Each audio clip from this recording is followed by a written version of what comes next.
As I headed to work, I couldn't help but think about a conversation my wife had brought up during dinner the previous evening. It wasn't the first time we had discussed such topics, but lately, it seemed to be on her mind more frequently, and I was curious about why it had become so important to her.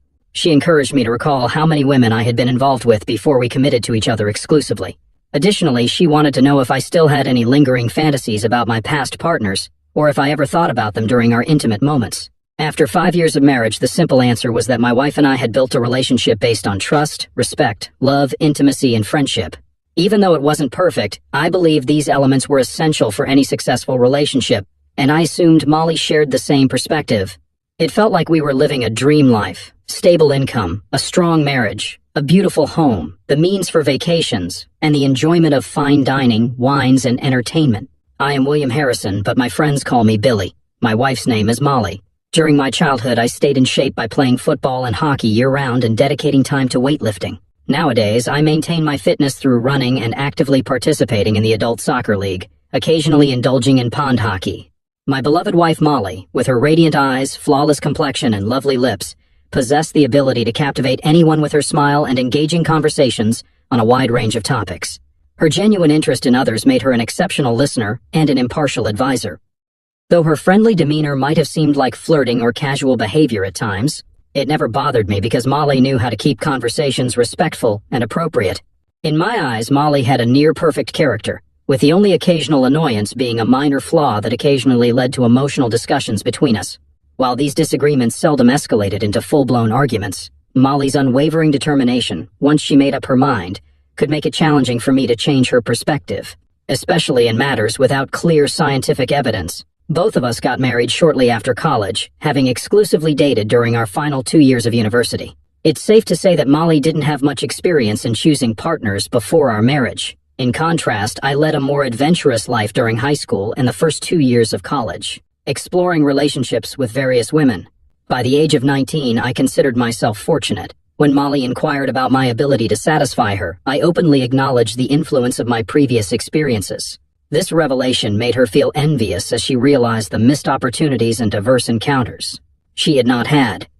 I worked as a mechanical engineer at Abbott Labs, where I designed and tested injection molding components for medical devices. My latest hobby involves restoring a 2005 Winnebago B-Class van, while Molly excelled in her career as a CPA, holding a coveted position at a top accounting and consulting firm. Her job provided a stable income with manageable stress levels, occasionally involving business trips where she accompanied junior accountants during company audits. These trips ensured comprehensive coverage and adherence to the organization's principles of exceptional customer service and detailed reporting. In the past month, Molly embarked on several trips with a recent graduate named Andrew, who had started a 3-year journey to become a certified public accountant CPA. This path involved qualifications and rigorous tests. After their initial trip, Molly briefly mentioned Andrew but had not brought him up since. As our life progressed, I couldn't help but notice subtle changes in Molly's behavior and communication with me. She became less energetic, sociable, and open in our interactions. Additionally, Molly started coming home from work later than usual on multiple occasions in recent weeks. During a passionate moment, Molly ardently undressed me and led me to our bed. Throughout this intimate moment, I sensed an intensified desire in her. After making love, I went downstairs to cook, planning to address the issue when she joined me in the kitchen. When Molly eventually came downstairs and took her seat, I mustered the courage to broach the topic that needed discussion. Encouraging Molly to express her thoughts first, I reassured her of my unwavering love and trust. Molly responded playfully, which heightened my anxiety. She made light of the serious tone of our conversation, joking about how discussions that began with, "We need to talk," often signaled the end of a marriage. Dismissing my worry, Molly assured me that there was nothing negative. In fact, she believed what she had to share would bring joy to both of us. Struggling to articulate my thoughts, I continued expressing my concern about a shift in our relationship. Molly interrupted, referring to our recent intimate encounter and questioning why I felt that way. I clarified that it wasn't what I meant, but my anxiety persisted. Since Molly had brought up our passionate moment, I couldn't help but inquire about what had sparked such intense passion that she practically tore off my clothes. Molly's demeanor instantly changed, showing tension, concern, and guilt. She defensively suggested that if I wasn't satisfied with her strong attraction to me, maybe I should address the issue myself. Noticing this change, I questioned Molly about it, expressing my observations of her anxiety and guilt, along with her defensive reaction. I urged her to acknowledge this and pleaded for honesty, asking her to tell me what was truly happening. I stressed the importance of honesty and clarity. Molly's tone softened as she apologized, explaining that she hadn't meant to react that way. She expressed the need to share what was going on, emphasizing her boundless love for me and the significance of our life together. Molly spoke sincerely during our conversation, her tone filled with confidence and tenderness. Expressing my heightened concern, I asked if she was cheating on me, fearing the worst. Molly, sounding offended but determined, denied any betrayal of trust or unfaithfulness. She reassured me of her respect for me and our relationship. Despite my concerns, Molly encouraged me to listen without making hasty judgments. She explained her intention to discuss something important and stressed the importance of having an open conversation. Molly reiterated her commitment to our relationship, expressing her desire to create a future together, have children, grow old as partners, and be with me for life. She prepared me for the challenge of comprehending what she was about to reveal, asking that I carefully listen and consider the full context. Molly clarified that she had been talking about Andrew, her colleague with whom she had gone on business trips. Alongside these trips, she had lunch, attended happy hours, and even had dinner with him last week. Molly flatly stated that she hadn't cheated or engaged in a romantic relationship. She acknowledged her actions but insisted it wasn't cheating on me. I want to stress that I truly want you to hear me out, and I apologize if my previous statement seemed contradictory, Molly said. You're right. I crossed a line by spending time with Andrew without informing you. However, I want to assure you that I don't love him. We had a flirtation that initially seemed innocent but gradually became more questionable. Everything changed when he expressed his desire for a physical relationship. Despite being 6 years younger, incredibly fit, and very handsome, she continued, I needed him to understand that my feelings toward him were passion, not love. In a fit of anger, I confronted her, asking if she was leaving me, if she loved him, or if they had already been intimate. She reassured me, saying that she wanted to emphasize once again that she hadn't been intimate with Andrew or anyone else. Molly explained. He clarified that this was part of the problem and asked me to listen. He stressed that he only loved me. Andrew is younger, and I could never develop romantic feelings for him. However, before I met you, I had limited experience. Sometimes I feel that I missed out on certain experiences that you had before we became a couple. The thought that this young man, to whom I am undoubtedly attracted, desires an intimate relationship with me troubles me, Molly continued. Andrew and I flirted at work today, which may partly explain why I came home with such a strong desire, longing for your love. She noticed my reaction as my pulse quickened and hurried to clarify. Billy, I didn't express that properly. I love you, and our intimate relationship means more to me than anything else. But it was difficult for me to shake off Andrew's infatuation, and I made the difficult decision to act accordingly and engage in an intimate relationship with him as a one-time experience before we fully commit to building our future together. I shared my need to have one last experience of connecting with another man, believing that I deserved it, Molly admitted. She asked for understanding and permission, wanting to convey her sincerity, never wanting to cheat, and respecting our relationship. She discussed it openly and sought my consent, while also making it clear that she had already made her decision about what to do next. Molly was taken aback by the anger in my eyes as I contemplated her words. In response, she bravely stated that her love was exclusively for me. She expressed her desire to spend her entire life married to me and grow old together, making it clear that what she felt for another man was not love. Struggling to come to terms with the situation, I emphasized that I understood her perspective, viewing it as a one-time opportunity to fulfill desires and gain experience. Nevertheless, I made it clear that I felt deeply hurt by her request, and the implication that my consent was a test of my love. I found it difficult to comprehend how agreeing to something beyond our commitments could repair or strengthen our relationship. As I rose from the table, a mix of resentment and anger reflected in my eyes. It was evident that Molly could sense the repercussions of her words. I hoped that, in this moment, she would contemplate whether her actions could destroy our marriage and the bonds that held us together. I needed her to grasp the significance of her request and the potential consequences it held for our relationship. I acknowledged that when she discovered my emotional connection with one of her colleagues, she felt betrayed. Conversations and walks that resembled intimacy could be seen as a form of infidelity. I recognized the pain and mistrust this had brought into our relationship. I attempted to convey that I hadn't engaged in physical intimacy with this woman, admitting to a few exchanged kisses after happy hours and acknowledging that it didn't excuse or justify my behavior. I understood the disbelief and resentment in her response and sincerely apologized for the pain I had caused her. Despite always believing in her unwavering trust and loyalty, I admitted that learning about her actions had shattered this belief. In response, I retorted bitterly, "Fine, Molly. Maybe I'll seek a meaningless romance of my own, and we'll see if you maintain that belief."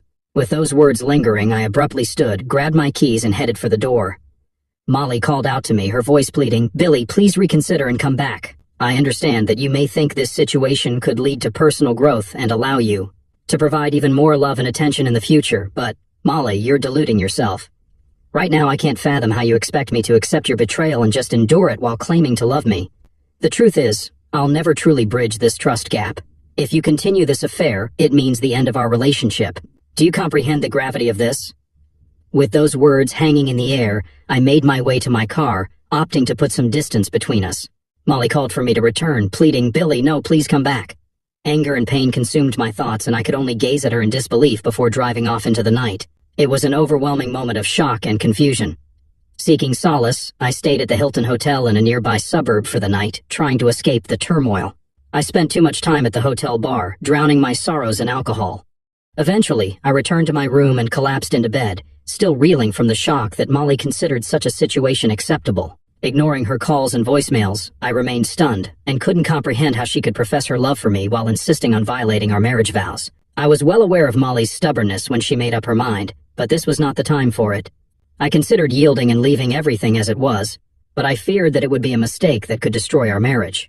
I had to make her understand before the situation became irreversible. However, doubt began to creep in. Was it already too late? Even if I managed to convince her this time, how long before she would act behind my back again? This would undoubtedly shatter the remnants of trust, respect, and ultimately our marriage. On the other hand, I understood that if I allowed her to proceed, I would never see her in the same light. As I weighed the options, doubt and fear clouded my thoughts. If I consented to her request, how long would it be before she felt compelled to seek comfort in another man's arms again? Would she resent me for letting someone else fulfill her desires and not demanding her loyalty solely to me?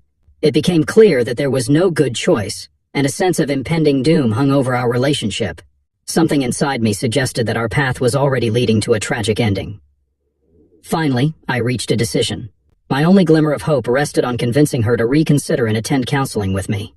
Together, perhaps we could uncover the root cause of her desire for intimacy outside our marriage. With this choice in mind, I marked Wednesday on the calendar as the day to broach this topic and present my arguments. Feeling the heavy burden of pain and sadness, I decided to call in sick at work.